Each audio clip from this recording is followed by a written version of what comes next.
बढ़िया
जमीन छोड़ा खाली एगो नया कपड़ा खरीद मैं पूरे गांव के लोग वही हमारा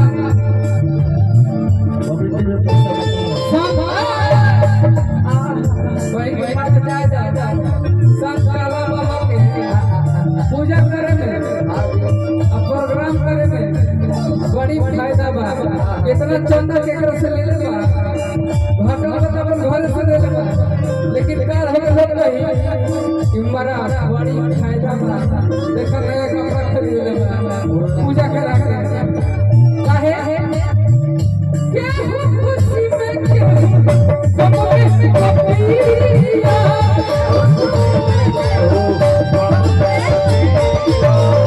हमारे वाले चले गए राजा ने तो बिल्कुल रसीद मुझे हमें जीवन में हमेशा निकलवा और सब लोग आवेला ए बिल्कुल पूरा जीवन में हमेशा गुरुवारे लिखो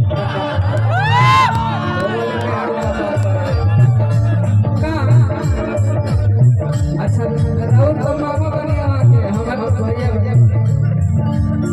बेकार महाबल हाटी नहीं तो बेकार महाबल हमारा लोगों ये घरे का दामाद है अच्छा तो इधर राहुल साली लगे हैं हां तीनों सारी है इधर ये तो हमारे दोस्त हैं इनका क्या कुछ ना इनका छोड़ हां कि खुशी में क्या कम में पपिया कोई संतरू धन तोहरे नामे बसिया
Thank you.